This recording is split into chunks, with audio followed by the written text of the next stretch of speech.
I'm from I'm George, you're unmuted, just so you know.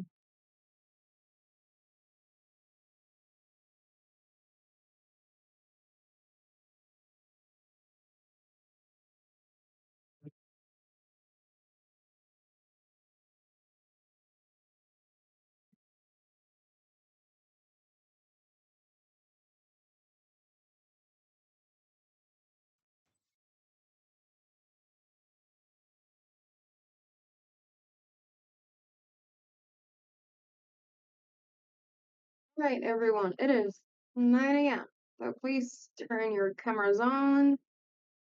Let's get ready for our last lecture together. How's everyone doing this morning? Okay, I see some thumbs up, some good, some walking. Nesta, are you cold? All right. Um, this is our last lecture together. So it's been really fun. I hope that you have learned a lot and that you are excited to finish off with a strong topic on diversity, equity, inclusion, and accessibility. So, as you might have heard, um, DEI has had many transformations throughout the years, and so the one that I am going to focus on today is DEIA, which is that A for accessibility. So I'm going to share my screen. We'll get started. Any exams today? Who's got exams today? Although the class has chair length exam. Right. Did you all study? Yeah. I mean, you better be saying yes, right? Because this is grad school. We don't do that anymore. All right. Well, as always, I will try to let you off early, but I talk a lot, so okay. But no, I'm super excited. Thank you for the opportunity for having me here over the last 2 weeks. I always enjoy teaching this course a lot.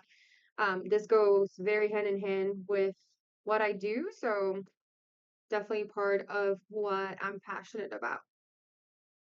Alrighty, so let's go ahead and start with leading with impact, diversity, equity, inclusion, and accessibility. Um, Here are my disclosures and setting the tone. Again, I remind you that this is not going to be substituted for medical or legal advice, right? Always consider what your institution's specific guidelines and procedures are going to be like. And I will try as much as possible so that the discussion does not reflect my political views. So please keep me honest with that. Dr. Milamberry, sorry to interrupt. Yes, sir. So you don't have a timer on your Zoom, do you? No, do you? Okay, no, I just make Okay. it should be fixed now. Okay, thank you. Yes, thanks for calling that out. Sure. Um, Alrighty, and then again, like all the other lectures, we'll flip-flop between being ourselves as an employee or individual and between being a manager, because ultimately, right, like this is a human resources management course, so we'll kind of go over both of those um options. All right. Um, like we discussed at some points last week, if you need to step out for a quick break or a quick chat with whoever's in the room with you, please turn your camera off and then come back. If I see you speaking while you're muted, I am going to ask you to unmute and share with the class whatever you're talking about. All right. Objectives, we're going to define diversity, equity, inclusion, and accessibility. We're going to describe the challenges to DEIA in the workplace. We're going to explain the role of individuals, pharmacy leaders, and the organization in promoting DEIA in the workplace. And we're going to apply these principles to a pharmacy workforce scenario. I typically add a little bit of historical context to this lecture. I'm sure a lot of you are familiar with this, right? But there's been long-standing colonization of a lot of different populations throughout the world, and so that leads to that discrimination and segregation and basically the differences between a lot of our different ethnicities. It's not the only reason, but it starts with a lot of that colonization that we've seen for hundreds of years, right? It unfortunately leads to that separation in society of the discussion about like who is better, who's more worthy, who's deserving, right? And so that's some of the shame and myths that we're going to be talking throughout the lecture today. Obviously also leads to that misuse of power and control, right? I think again this is why I have to call out that these are not my political views, but I think a lot of us may be experiencing some of that right now. There's also that division or supremacy of human beings, right, based on their physical or psychological characteristics. So that I think that's also very challenging, and then that results in a lot of those misrepresented groups. So a little bit of historical context. I don't think we have to go into the details of all of that, but let's get into what do these concepts truly mean and what are the differences between the concepts. I think that's very important as well. So diversity is those qualities, experiences, and work styles that make individuals unique. So examples of that, your age, your race, your religion, whether you have any disabilities, your ethnicity, all of that composes diversity. And also includes how organizations can leverage those qualities in support of business objectives, right? So again, if you think about yourself as an individual, all of you are probably different ages, races, religions, disabilities, ethnicities, right? But there's also that component of the organization and how the organization or you as a future manager can leverage the diversity of your teams when it comes to reaching the goals of your business. Types of diversity. So we have internal diversity, we have external, functional, and philosophical or worldview diversity. So for internal, those are the characteristics over which individuals have little to no control. So examples of that is your age, right? Like you don't have a lot of control over your age. You may do some fillers here and there to look it up a little bit younger, but ultimately your age is your age, right? Ethnicity, so you have very little control in that. Race, right? This is kind of like how we are brought into this world. For external, these are characteristics differentiating individual from others rooted in conscious choice. So now, this is the religion that I choose, the hobbies that I choose. That is my external diversity. Functional is that it influence the way we interact with one another and the jobs that we do. So for example, my skills, your talents, your emotional intelligence, right? So those are functional types of diversity. And then philosophical or worldview is the understanding and interpreting the environment. How do you interpret what is around you? It is shaped by all the other three types of diversities that we mentioned, right? So the way I interpret the world and the way I understand the world, it is shaped based on my age, based on my ethnicity, based on my religious beliefs, right? Based on my skills and the level of emotional intelligence that I may have. And then the philosophical or worldview sometimes dictates that decision making process. All right, questions about this? I'm not going to ask you to memorize any of this. It's more for your general awareness of the different types of diversity. All right. We talked a little bit about this, but some examples are on the slides as to what constitutes diversity, right? So age, color, disability, we talked about family status, gender identity or expression, generation, language, life experiences. The list goes on and on and on. So equity, I think this one is probably my favorite to define because a lot of people uh, have issues differentiating between equity, equality, and fairness. Does anyone want to take a stab and maybe try to define that for the group?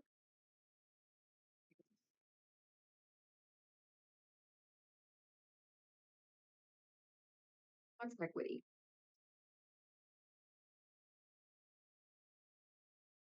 Equity refers to the opportunities access maybe or like Mm-hmm.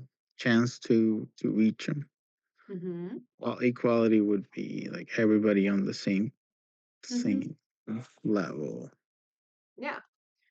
Um, So when we talk about equity, we're talking about, and I understand that the roots of the words are gonna get confusing, right? But when we talk about equity, we're gonna let's pick impartial from the slide. Impartial treatment that is going to be accompanied by access, which is what Jose mentioned, right? Opportunities and advancement for all individuals in the workplace. Um, what's important about equity, again, if you put your manager hat on, is that you need to understand that people are going to need different things to reach the same goals or to be considered equal, right? So my needs may be very different from those of Michael, from those of Carla, from those of Victoria. Like my needs are going to be very different. All four of us may work for you, and you are a manager. But as our manager, you're going to be faced with the challenge that all of our needs are going to be different, even if we have the same job description, right? So let's tie that back to lecture number 1. So that is part of what equity means. And I just said this basically. Managers could be tasked with eliminating barriers to equitable treatment for disadvantaged groups. And equity considers historical and sociopolitical factors that affect opportunities and experiences, and it designs policies and systems to meet the unique needs of others without giving an unfair advantage. And I think that's important for us to recognize. Um, I wanted to get to this concept of fairness, right? So typically in the workplace, I try to avoid using the word fair. Tell me why you think I try to avoid that. Or why would you try to avoid the word fair?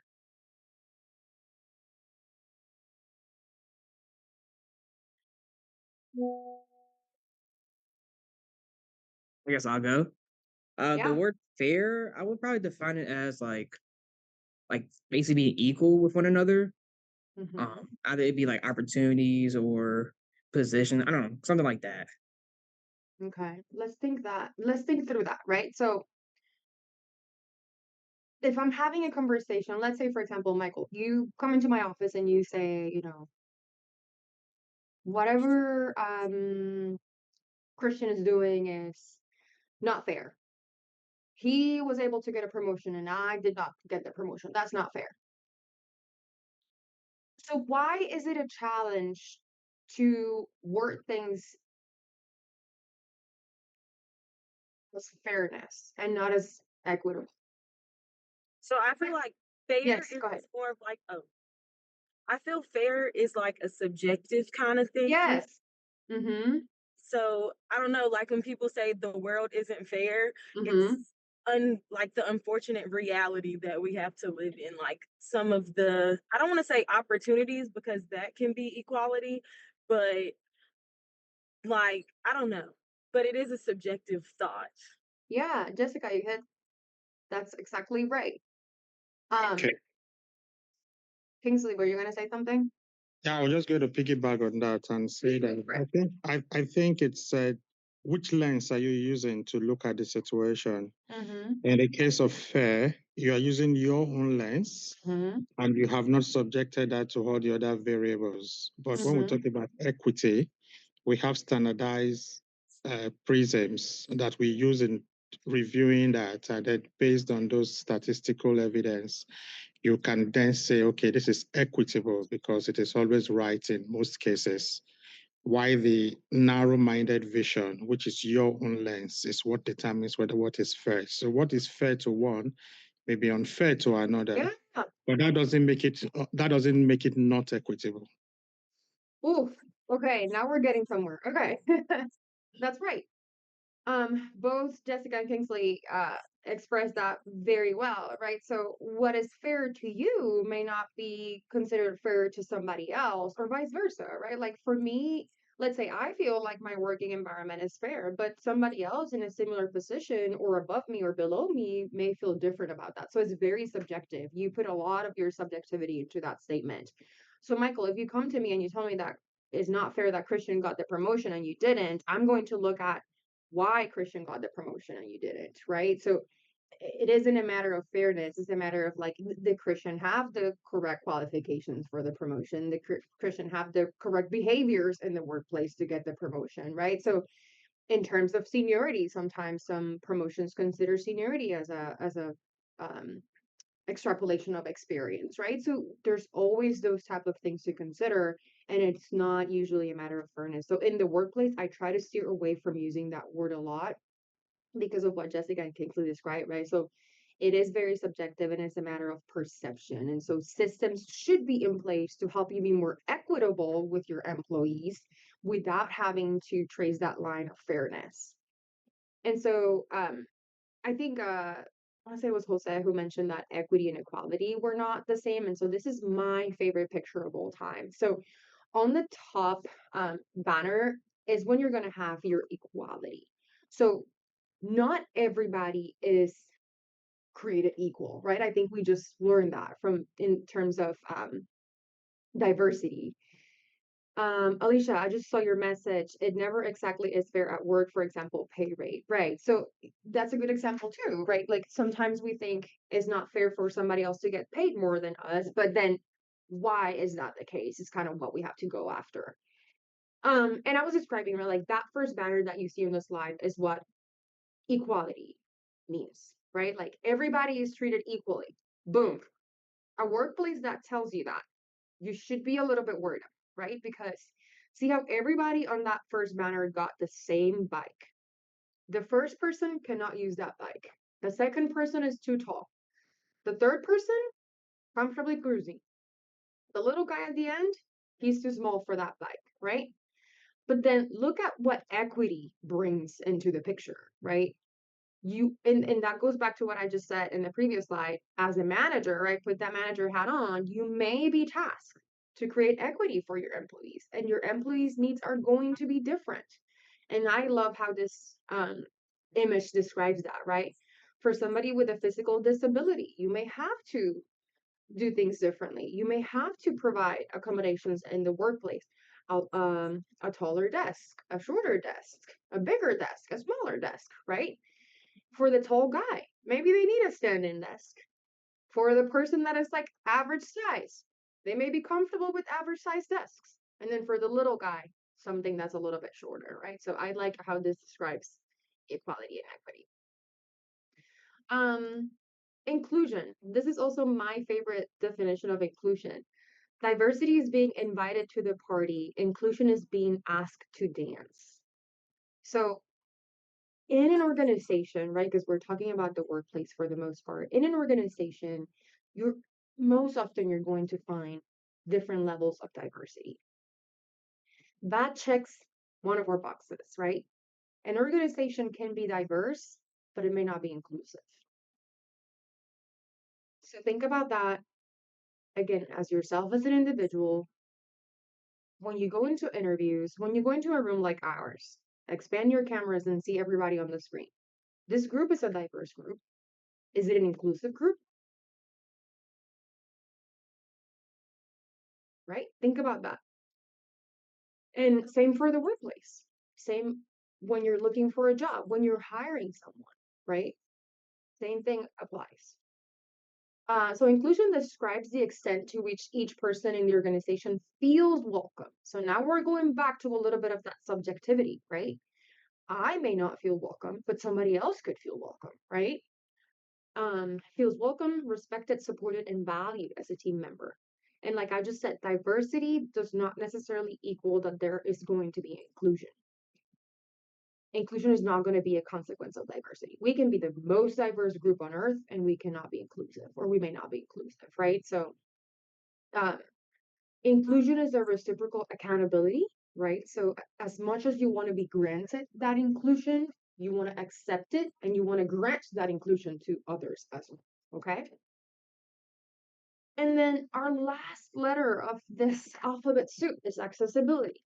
And I put here how two different resources define accessibility. I think is a very general word, right? Like we can come up with a lot of definitions, but Forbes defines it as providing resources, support, and potentially accommodations to help those with disabilities thrive in the workplace.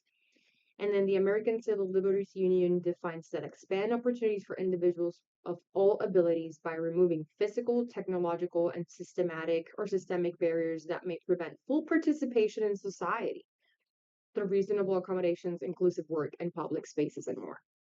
So a little bit similar to equity, right? Some elements in there potentially remind you of equity. So it's how do you make sure that you have both that equity and that accessibility, not only from a physical standpoint, but from a physiological, emotional, right? Mental standpoint as well. All right. I know we just went through a lot of definitions and that tends to get a little muddy and complicated. What questions or what comments do you have before we keep? Um, a comment from me is listening to all these. There is this word that I find I can relate with. It's called the freedom to succeed. Mm-hmm.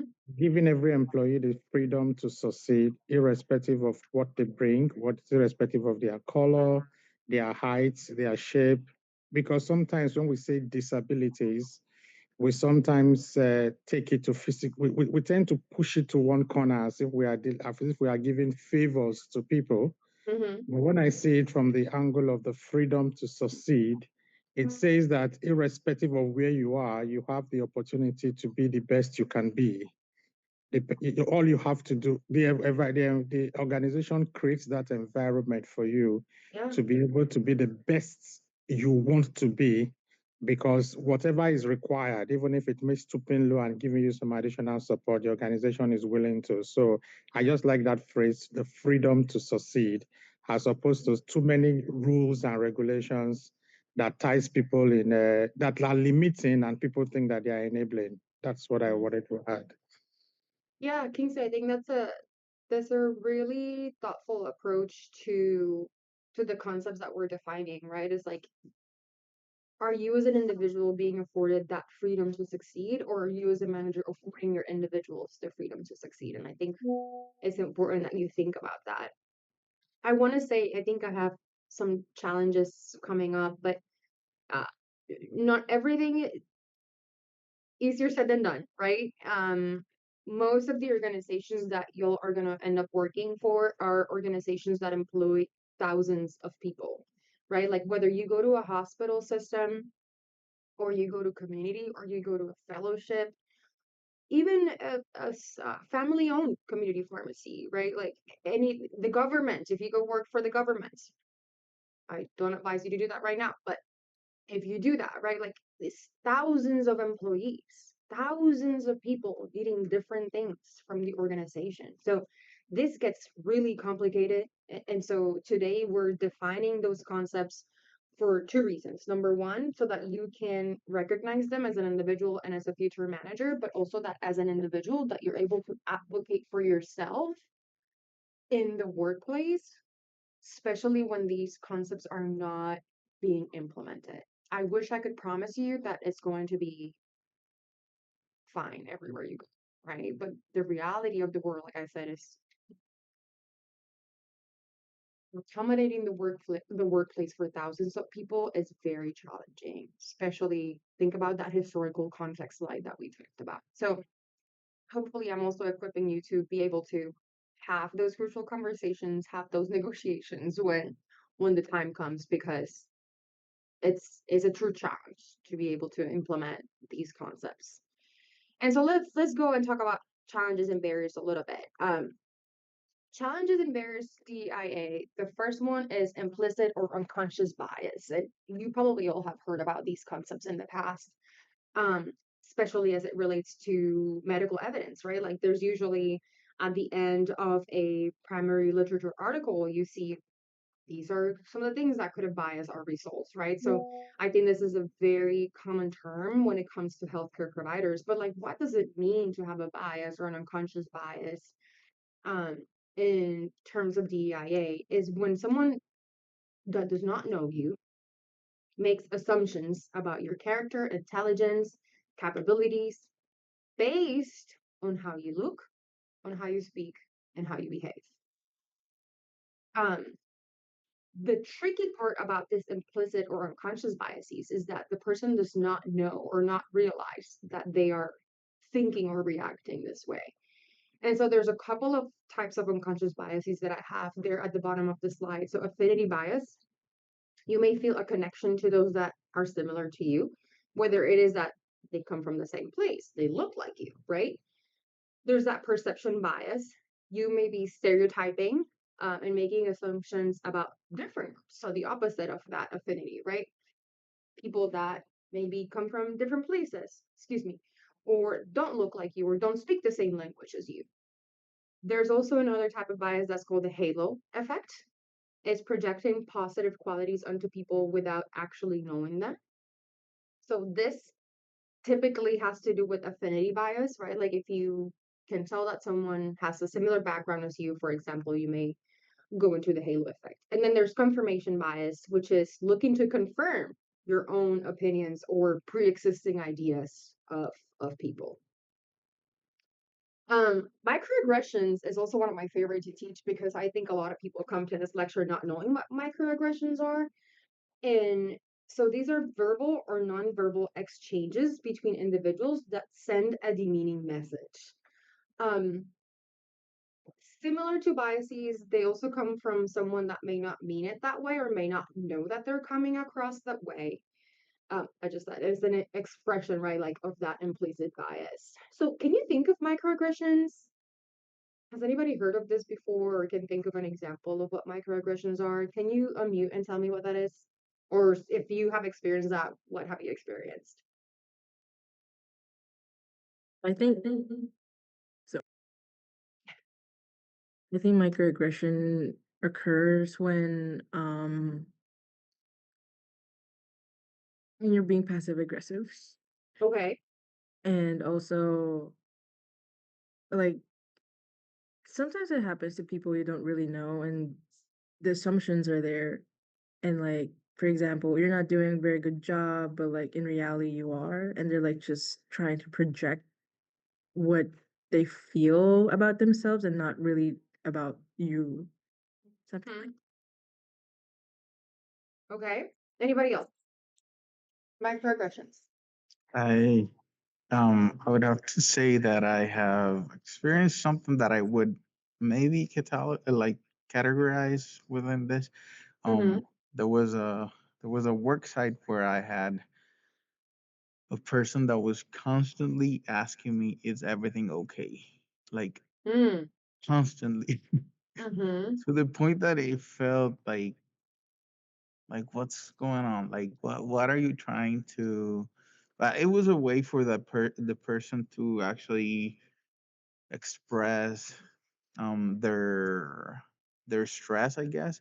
But then it became like a constant asking that it felt like you could not point it out like as something completely inappropriate if you didn't have context, but like the constant like, "Is everything okay? Is everything okay? Is everything okay?" in a way that the person was like mad at, like, yeah, you could not pinpoint it if you didn't have the complete context. But I know that my coworkers after a little while would notice that, yeah, that there's Yeah. something going on. So yeah, something like that, I would say Yeah. it's a microaggression. Yeah. So I think what you shared and what Jesse shared Yeah. out. Oh, yes. Go ahead. Okay, I see microaggression more from a cultural difference most Mm-hmm. time, where people who come from diverse cultures do the same thing and they mean the opposites. So in one culture, you do something and it isn't supposed to be interpreted as being very good, but somebody from another culture says that as being the opposite. And sometimes people are actually doing what they think is the best based on Mm-hmm. their cultural backgrounds, but other people interpreting it with the lens of their own cultural background do not see it that way. So you find that the individual is actually doing something unknowingly, it may be verbal or non-verbal. It doesn't mean it that way, Okay. but it is coming across to you as, because that is the only way you understand it anyway. So those cultural differences that we need to grow up to accept and try to study and understand to be able to relate with people could actually form the base of a lot of cultural aggressions. For instance, what Uzi just said, in most cultures, if you do, in many cultures, not most, if you're not asking people, are you okay, are you fine, and whatever, you are considered not to be, you are considered to be a mean person, you are Mm-hmm. considered not to be caring, you are considered not to, it's just normal that you should ask that. But in another culture, it could also mean, hey, why are you asking me if I'm okay? You know what I mean? So those could be, those are the places I've seen a lot of microaggressions. People putting in a lot of effort and doing it in their own way with a particular meaning, and other people, because of their cultural or environmental background, interpreting it completely differently from what the person intends. And then you have a clash of ideas. So it's a cultural clash. Yeah, so there's a little bit of what all of you shared in microaggressions, right? And so, for example, going back to Jose's example about is everything okay or are you okay? And getting consistently asked, are you okay? Is everything okay? The person may not be doing it intentionally, right? But it's almost like they're implying that you're not okay, or that you may not know what you're doing, right? And I think that's similar to what Kingsley and Jesse described. And so it can be interpreted as like, do you not trust that I know what I'm doing, right? Like, do you not trust that everything is going okay? But then to what Kingsley said, some of our cultures, it's um it's an expression of courtesy, right? To ask, hey, is everything okay? How are things going? And sometimes people use that as a crutch and just ask consistently. But then to Jose, that could come across as like, or to Jesse, right? Like, do you see that something is not going okay? Is there anything that you want to address with me? I don't. Is it George or Taffy? I don't know who has their hands on. It's something I'm using George's laptop because we're in the same room and Okay, is he okay? he went to the restroom. All right. So, yeah, I just wanted to say that like microaggression, like really thrive in an environment where there's lack of like clear communication. Like one Okay. person is making like an assumption of what the other person is doing. And I used to tell my sister that like we always over explain to one another. I'm like, oh, this is I'm letting you know that I'm doing this, things like that. But I don't know why, I don't know, people don't do that a lot. We just make assumptions that like the other person knows what I'm doing. So like in lack of like clear communication makes like aggression thrive well too. Yeah. Uh, that lack of awareness as well, right? Like lack of awareness of how you're coming across, or lack of awareness to that other culture, can also contribute to this. But let me give you some other examples of microaggressions. A lot of us on this class, or this group, English is not our first language, right? Raise your hand if English is not your first language, right? That's literally probably like what, 80 of us, 80% of us. Um, and when English is not your first language, but you have learned how to speak English, or you are improving your English skills, and somebody tells you, "Oh, you're so articulated. You're so well spoken." They may not intend it in a demeaning way, right? But the way it could come across is like, you have an accent. I can tell this is not your first language. You're too articulated or well spoken for your culture, right? And so that is a type of microaggression. Here's a couple of examples as well. I just said, you're so articulate. You're one of the good ones. What does that mean? That the rest of the Puerto Ricans are not good? Like, I'm sorry, what? Right? Like, again, probably the person saying that does not mean it that way. Um, Continuously mispronouncing a person's name because it's too hard to say correctly. That's another type of microaggression. Jesse, did you want to say something? Was that your hand up? Okay, go ahead. You're muted. With regards to like you're very articulate or like you're one of the nice ones, I had a comment said to me like, um, she doesn't eat rice. And That's a microaggression. yeah, like it sounds like I'm not Asian or like I'm not Mhm. really from another country the way I speak. And like I just remember that. I just wanted to share it. And I'm like, that's the Yes. first That's the first thing that came into my mind. I'm like, oh, okay, that's microaggression. That is a microaggression. Yeah. Um, yes, for sure. I think you all remember from that mental health lecture that we had on Monday when I said language matters, right? And saying, oh, I feel so depressed because I can't watch the show, or I feel so anxious because XYZ. It's very similar to this concept, right? People that do not mean to come across that way say those type of things out of lack of that awareness or education, that topic I mentioned, right?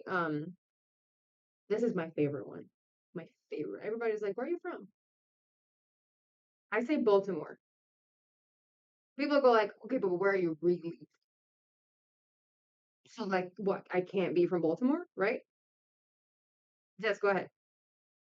For that question, when people ask me where I'm from, I'll be the one who said like where I'm really from or where I live.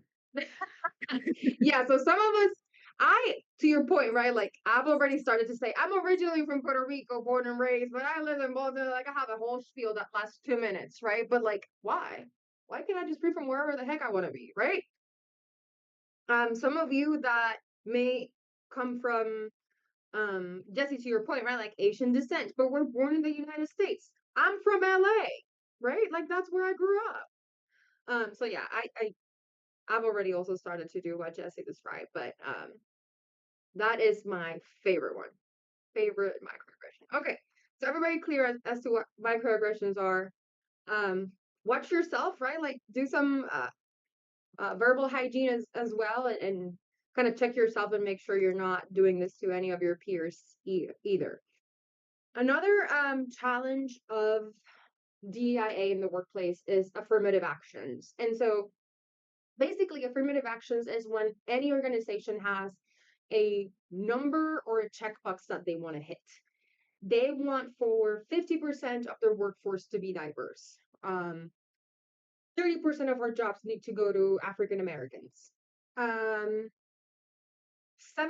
of this has to be for a Hispanic population, right? Like those are type of examples of affirmative actions with the thought that doors that are open for these people will open more doors in the future, right? And so this can be a challenge because you're basically boxing how many of your positions or how many of your opportunities should go to these ethnic groups instead of naturally welcoming people based on talent, requirements, skills, education, right?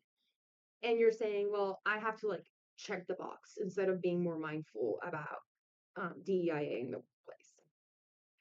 Divergent leadership use is a challenge to DEIA in the workplace. Here I go again saying this does not reflect my political views, yet I am telling you how our current president is basically regressing a lot of the progress, right, that has been made with DEIA. So when you have somebody at the top, whether it is at the top of your organization or not, that believes that this should not be addressed, that believes that this is not a priority, that shakes your organization. That shakes it because it basically impacts the progress, the little progress that has been made, right? So that can be another challenge. All right, questions about challenges of DIA in the workplace. Now let's talk about expanding and upholding its importance. As an employee, typically this is what your employees are going to ask for, or you as an employee will ask for. I still have the word fairness here, even though I said I try to steer away from that because most people think about the life around them as fair or unfair, right? So the reality of the case is that a lot of your employees or you as an employee will go into the workplace asking for fairness. When you become the manager, you have to make sure that then you're being equitable around the table, right? So yeah, employees are going to ask for belonging, fairness, promotion opportunities, being heard and feeling seen. And then as a manager, what you can do is lead by example. We also talked about this for the mental health lecture. creating that culture of trust. We talked about the affirmative actions, right? Like, are you checking a box or are you being genuine about this as a priority? Develop or advocate for policies that take into consideration diversity efforts. And I have a couple of examples coming up. Reviewing your documents to identify any biases. Again, tie it back to that job description lecture, right? I said involve legal, involve HR, involve occupational health, whoever you need to make sure that your language in the job description is appropriate. Advocate for pay equity and transparency. So Alicia mentioned this in the chat a little bit earlier, right? Like that pay inequity that usually exists in the workplace is pretty big and important for people. A couple days ago, one of my Hopkins colleagues shared with me that it is public information, so it's not like it's a secret, but that the president of the Johns Hopkins Health System made $27 million over the last 5 years. I see your faces. The pharmacy technician at Johns Hopkins starts at $19 an hour. That's cool. Mhm. Very cool. And you're making $27 million. Very cool. See, right? So I appreciate that that's public information. That's cool. What do you say that's cool?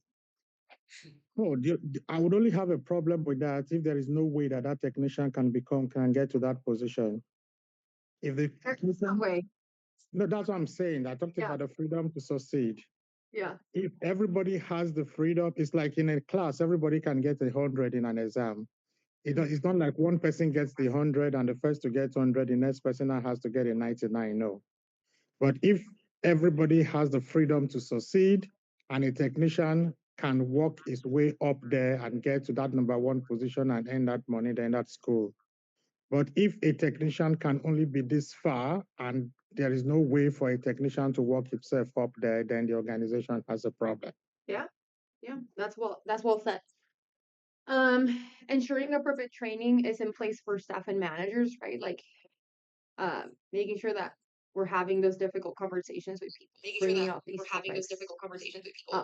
topics. Expanding your level of awareness and that self-awareness too that we talked about on Monday. Having an open-minded approach to employees' experiences and ideas, right? And I think this one may or may not be difficult for you as a pharmacist or future pharmacist, right? Like, you all have worked your behinds off in pharmacy school, right? Most of you or some of you will go into postgraduate training, whether that is residency or fellowship or whatever you decide to do. And so the reality is that you may not be making 27 million in 5 years, but you could be making almost $1 million in 5 years, but more, right? And so when you get to that point and you have to have a conversation with someone that makes $19 an hour, can you still relate? Can you still understand what that person may or may not be going through? To Kingsley's point, right? Like that freedom to succeed. How can you help them expand that freedom to succeed? People are going to come to you and tell you, Baron, I don't have a car. I can't make it to work. And that's why I'm always late.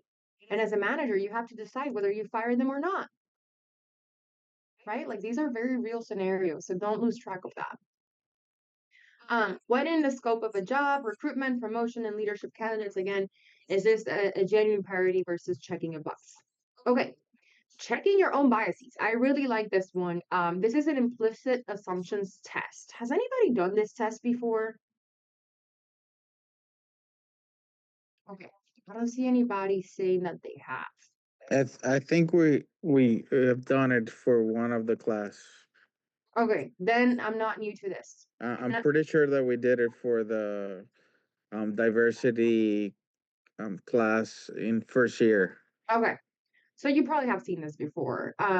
Basically, this is a test, is an online test that, and you can pick whatever category. Let's say you pick like thinner and thicker people compared to good and bad, right? And so the test is going to have you use 2 different letters to identify thin and thick, and 2 different letters to identify good and bad. And it's gonna like flash at you words that typically are associated with something good, words that typically are associated with something bad, and it's going to have you associate that with either a thin person or a thick person.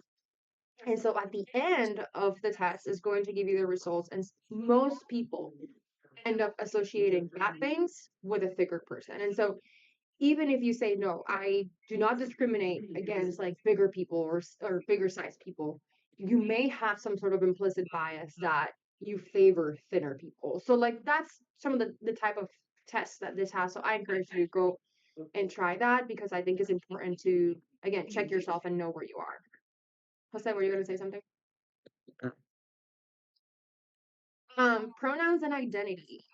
Gender pronouns are probably a newer strategy to make sure that we're upholding, right, the DIA in the workplace. So I'll give you an example. I think most of you are probably familiar with this, but yesterday, actually, I was in a meeting with a lot of leaders in the perioperative setting, directors, managers, leads, you name it. And somebody introduced themselves to me as Angel, and it was a woman. And when I looked them up on Outlook, because I had to follow up over email about something related to controlled substances, on Outlook, they come up as Angela. And I immediately panicked and I was like, how should I address this email? Right? Do I say Angel?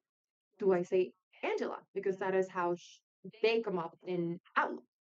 And so it is part of again, did you see me hesitate there? Like it's part of checking yourself, making sure that you are upholding this for people. If somebody wants to be called Angel because that is their identity, you need to respect that and you need to call them Angel, right? And so I addressed my email to Angel, and when that person responded, they signed their email as Angel. So being very aware of that.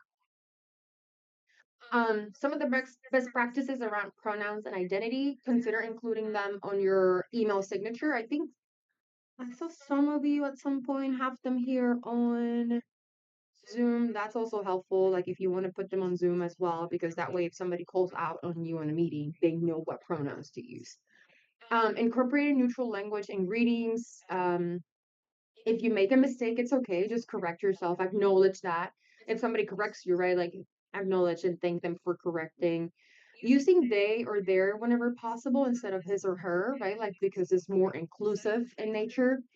Respecting a person's privacy and journey, and remember that you cannot tell somebody's gender just by looking at their appearance, right? Like sometimes they will have to tell you or show you what their gender is. So some of the ones that I still struggle with and try to practice them every day is the hey guys. Hey guys usually gets me a lot because we are so used to saying hey guys, good morning guys, right? So instead of saying that, trying to say hi everyone, welcome everyone, and making sure that everybody feels acknowledged, safe, and included instead of saying hey guys. All right, so typically a lot of organizations are going to have DEIA related resources, events, and policies. So I have examples here. Some organizations have an office of diversity or a chief diversity officer, a diversity calendar, diversity dialogues. Some departments of pharmacy have their own diversity council. MSHP in Maryland has the DEI committee. I'm not sure what VSHP has down here in Virginia, but I'd have to check that out.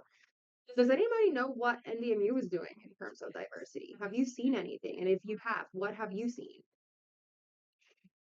Have you participated in anything?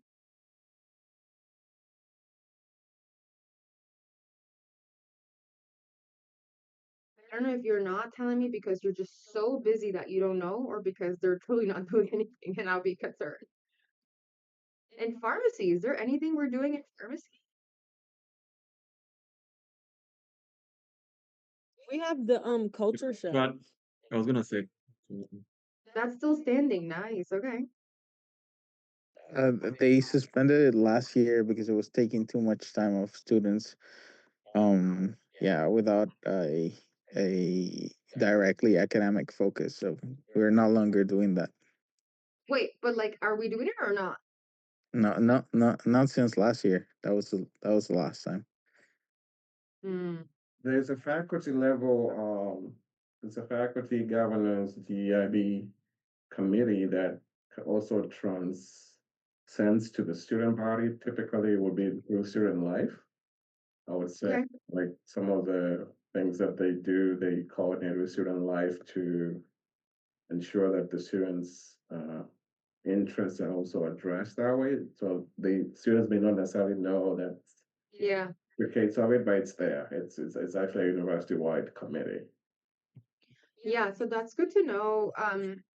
As students and future pharmacists, I encourage you to like look into what options NDMU have, and if there's something that you think is missing, like championing that, I think is important.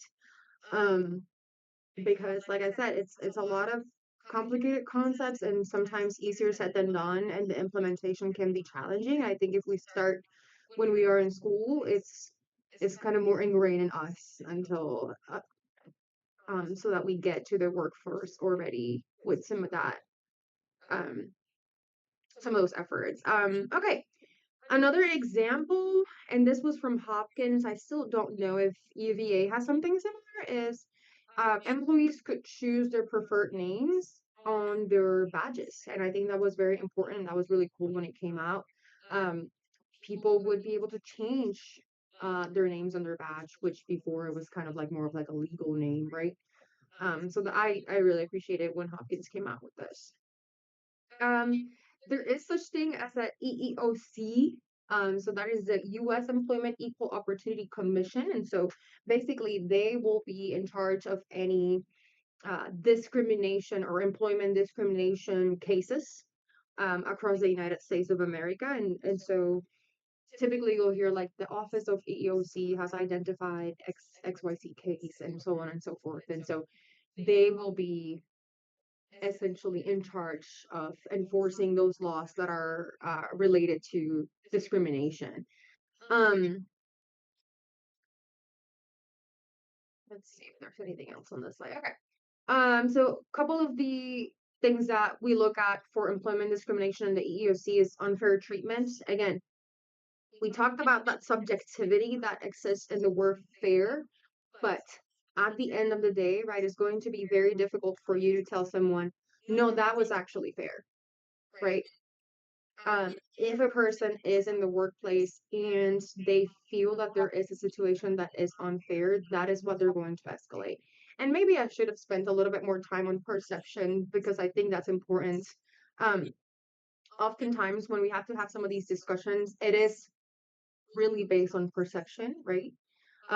I could perceive that you were that you were discriminating against me, and maybe you didn't mean it that way. We talked about the microaggressions. Harassment is another thing, right? So you may not think that you are coming across or or exhibiting harassing behaviors, but I could perceive that as harassment, right? So just being careful, and that's why I always encourage you to check yourself. If somebody calls you out for something, don't immediately say, no, I'm not doing that. Be like, okay, let me think about that. Let me reflect on whether that's coming across the way I don't want it to come across. Denial of a reasonable workplace change. So we talked a little bit about accommodations as it relates to both mental and physical disabilities. Improper questions about or disclosure of your genetic information or medical information. I think this also came up with one of the cases that we discussed. Excuse me, retaliation because you complain about job discrimination or assisted with a job discrimination proceeding, such as an investigation or lawsuit. And I'll be transparent. When I was at Hopkins, a previous employee filed a lawsuit against Hopkins for discrimination in termination of employment. And so, luckily, the way that that did not escalate any further is because every employee was held accountable in the same manner.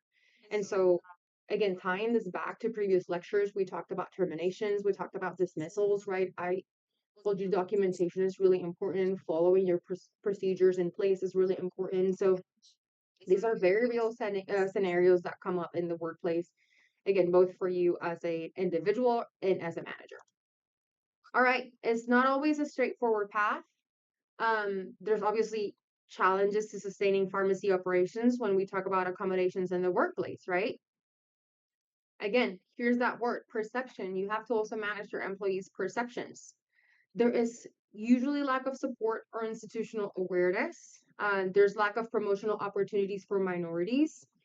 Um, and then a question that I have for the group, when we talk about being consistent, do you think consistency could foster inequity? Yes, no, why?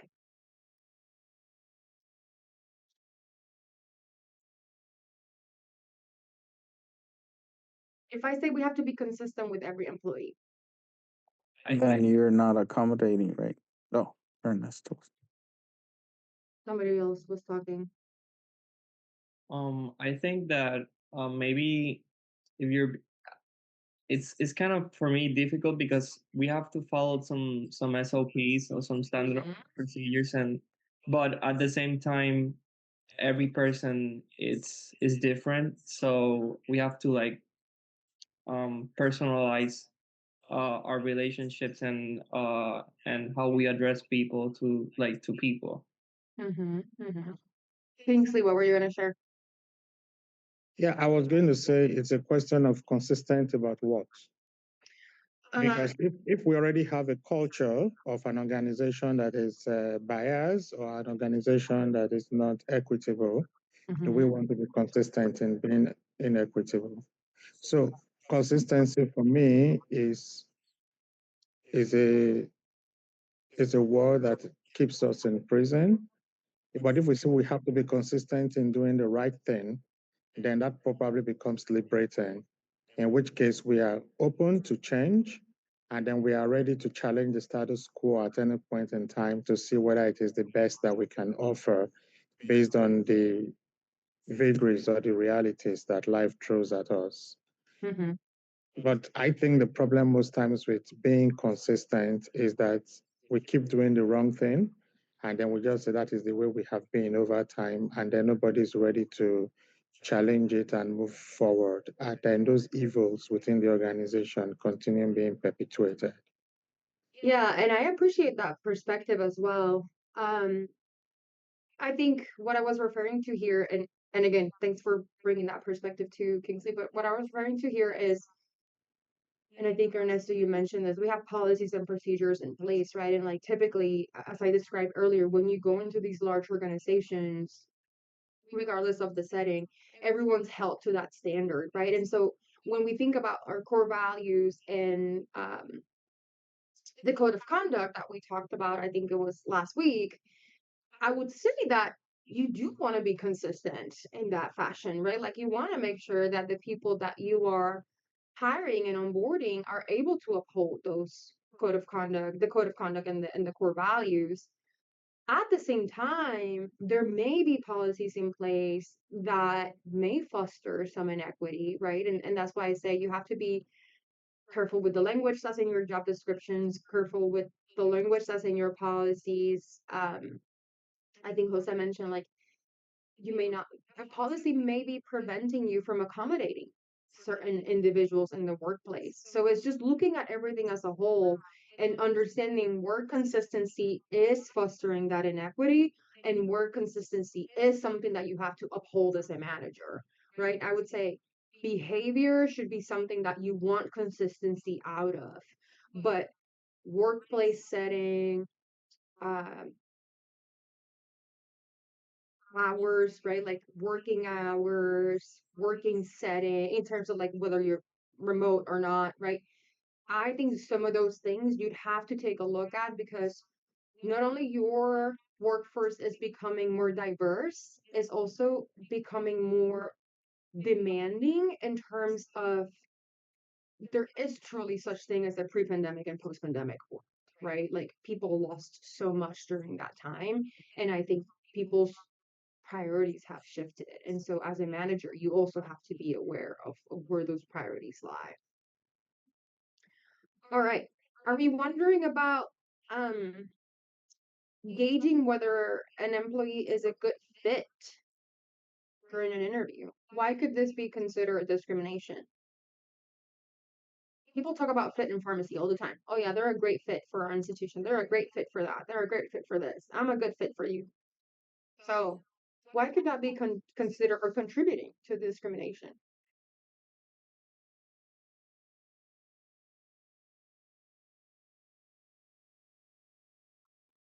because we tend to think about people like us to be fitting Mm, and people that we're um already familiar with. It doesn't have to be like yourself, but if you like, you could be a Latino growing up in a white majority environment, and that's what feels familiar and comfortable for you. So mhm. that might be what feels like fitting for you. So it doesn't open the possibility to actually explore the competencies and the skills that the person have, whether they might be a new phase and a new addition to the team in terms of their culture and what they are bringing to the Yeah. team. Yeah, so it's that bias. Jesse put it on the chat and then said she agrees with you. Is that bias, right? Because I could say that you're a great fit to join my team because we both did residency at Hopkins, for example, right? So that is contributing to lack of diversity in the workplace. We train in the same place, we learn from the same people, right? So yes, I know you probably come with the skills that I'm looking for, but is that affinity bias, right? Or that halo effect that we were talking about? Kinsley, I saw you come off mute. No, I was going to say that if it is a tool that goes either way. For instance, when you have to hire somebody for an organization, if you really want to get somebody, if you have a pool of people applying for your job and you want to make a decision as who is the best person for that job, Mm-hmm. you could find situations where you employ the wrong person and then you have to fire the person very quickly because not because the person is bad as a person, but because the organization would not survive if you have all the square pegs in the round holes. So in terms of organizational fit, it's trying as much as possible to get the right person for the right job. Yeah. In that case, I would not see it as discrimination. But if discrimination takes its name from screening, because you're actually screening people and trying to find the one that fits in, yes. But where subjectiveness comes in is where the employing manager is not looking at things from an objective view in terms of anybody can be in this role Yeah. and is looking at it from what you have described, biases and all of those things, and it brings them in, then it becomes discrimination. Yeah. Yeah, very good. And I think you alluded to this, right? Like a well-written job description is going to help you avoid some of that because truly you should be hiring for those skills, right? Not because the person trained here, there, or wherever because you know them or because they're coming from the same background as you.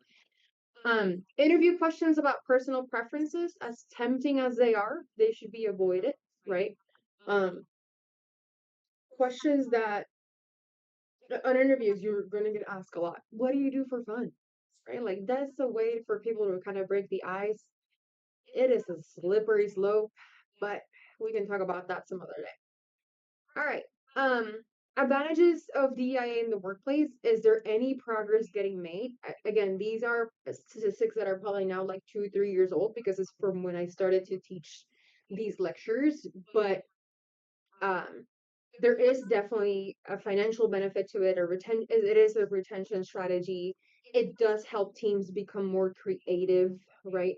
And it is important to have that variety of perspective, thoughts, ideas, right? Like diversity is such a broad concept.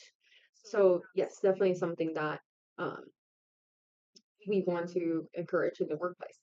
Some of the statistics here again. I do wanted to share that at first one, 6.6% of Fortune 500 companies have women as CEOs, and that was an all-time high. 6%. And a really cool aspect about UVA is that our previous CEO, she literally left like when I got here. It was a woman and it was a physicist. And that's also something that is not very common in large health systems like this one, but I thought it was really cool. All right.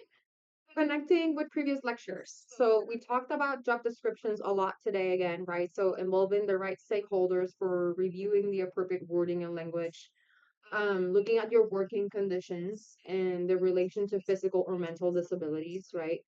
Work jobs that require for you to be standing all the time or sitting all the time or moving all the time. How do we word that in a way that we're not automatically excluding certain applicants from that job? Because again, you're looking for skills, right? Hiring and recruitment, so eliminating bias or discrimination during the hiring and recruitment process is going to be important. So that's why we talked about interview questions. Onboarding and orientation, asking and offering employee resources, and knowing what matters to your employees is going to be important. Crucial conversations, the topic about boundaries comes up again, right? What are your boundaries? Learn that, learn how to express those in a professional manner. It is going to serve you very, very well in your career. And then expressing when someone or something has made you feel unseen, unheard, upset, discriminated against, etc. And lastly, with the lecture that we had on Monday, mental health in the workplace, right? So recognizing what are some of those barriers to DEIA that could also be impacting mental health in the workplace, such as discrimination, bias, and stigma. So somebody that is feeling any of these is probably not going to um, be having such a great time with mental health, and it's going to be disengaged. It could lead to burnout, absenteeism, and then you as a manager put that hat back on, you're losing good employees, right? So again, like I said on Monday, my hope is that you see how all of these four lectures connect to one another and how it's kind of like a cycle almost that they all impact um what we do. All right, case discussion, then I'll say a few words and I'll let you go. You are JS, the director of pharmacy at NDMU Hospital. You worked with HR and recruitment to schedule 3 pharmacist interviews for your open positions. Number 1, unmute yourselves.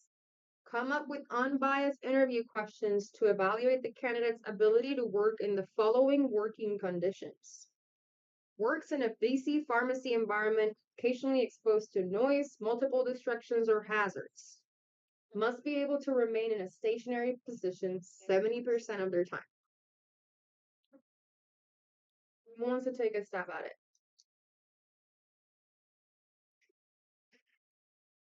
Would you ask if someone's able to work in those conditions? What is your ideal like work environment, or like even how do you work in a busy environment?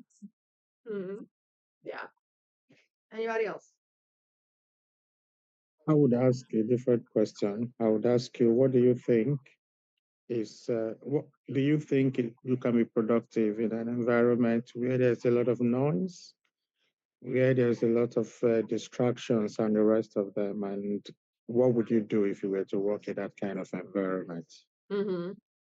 Usually people gauge this with asking, how do you keep yourself organized? How do you prioritize throughout the day, right? Because if a lot of distractions are coming at you, some interviewers have a case, almost like a case scenario, and they tell you there's somebody at the window, the phone is ringing, and you have a stat sourcing. Which one would you take care of first?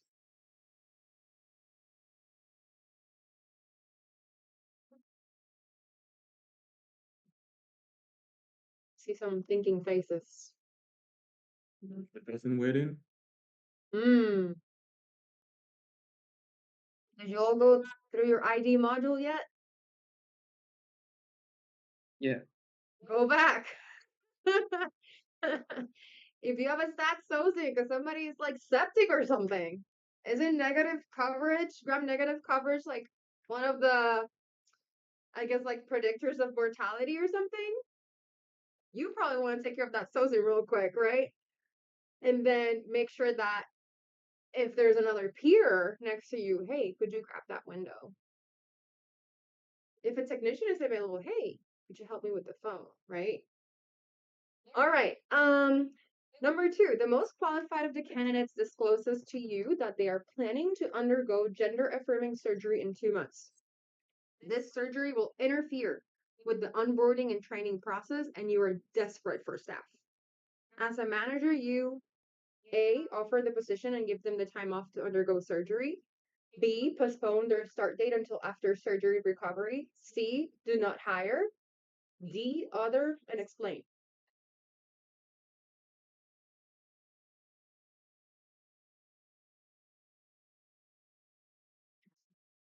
Michael, you're making too many faces. Just say something.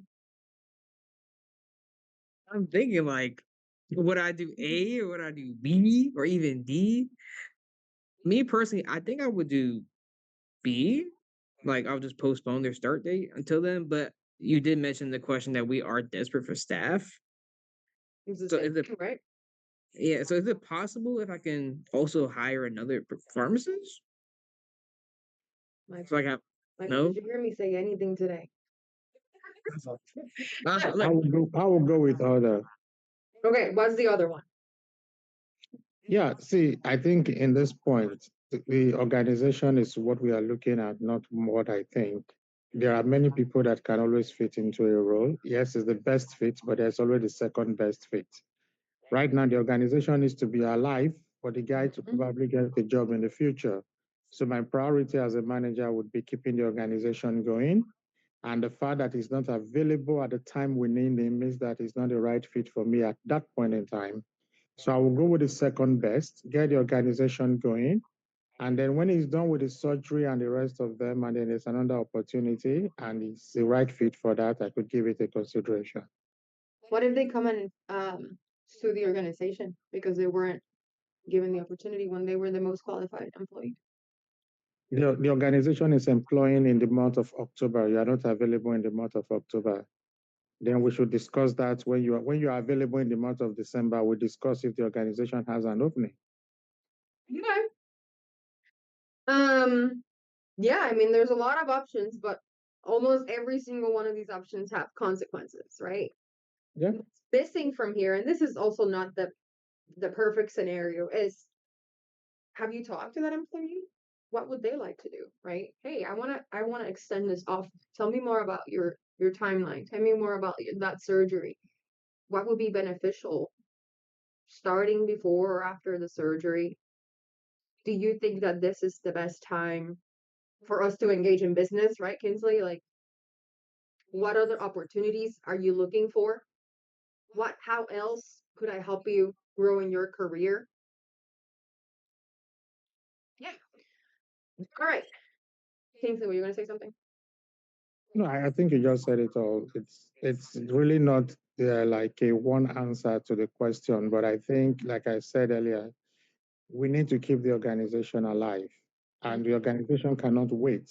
We won't say, okay, well, I just take an example. We need a pharmacy manager to keep the pharmacy open, and then we are employing for that role, and then you're not going to be available for the next 2 months. Taking that as an example, do we keep the pharmacy locked for 2 months because we are waiting for you as the best fit? I would rather go with the second best, keep the pharmacy alive. Then in 2 months' time, if the person who comes in does not grow up, Yeah. as I think to fill up that space properly, then we can think of getting somebody else, and then we can talk about if you're the best fit at that time. Because Yeah. in 2 months' time, you may not be the best fit.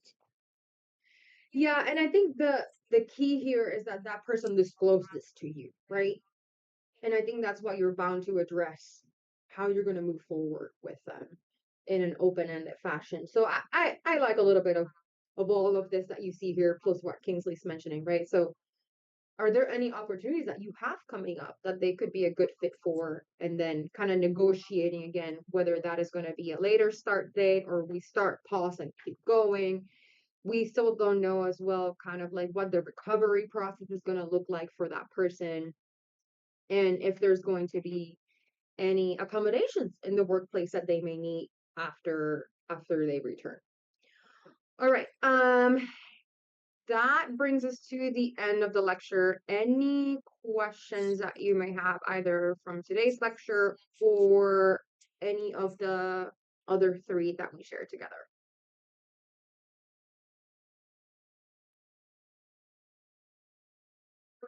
So I do want to say thank you again for having me over the last 2 weeks. It's been a pleasure. Some of you, I think I mentioned this on the first day, but um, I moved out of the Baltimore area, so I will likely no longer be teaching with Notre Dame. These are going to be my 4 last lectures. Um, so yeah, I don't know that I will see you all again in class, but I'll definitely see you in any professional events. If you're going to mid-year this year, I'll be there.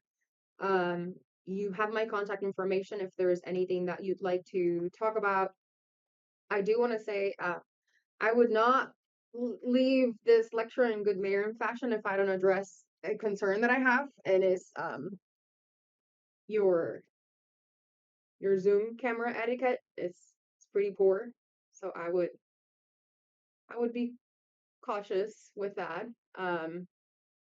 Again, I tend to be more on the casual side and really just treat you as a colleague because we're all adults in the room.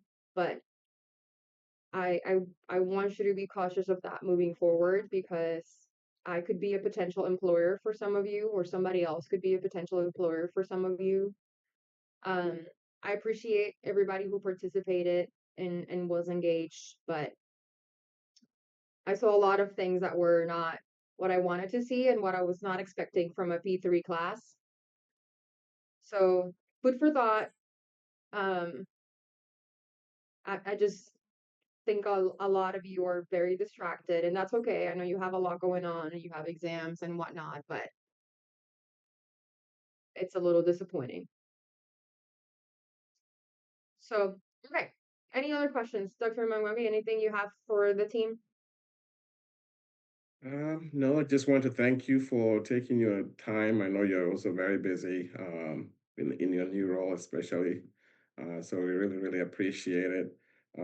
Yeah, I think we will be remiss if I didn't say it's been a good ride for the last couple of years. Yeah. The last couple of years that you've been teaching these few lectures in this course. So really, really going to be missed in the course, obviously by the NDMU SOP community.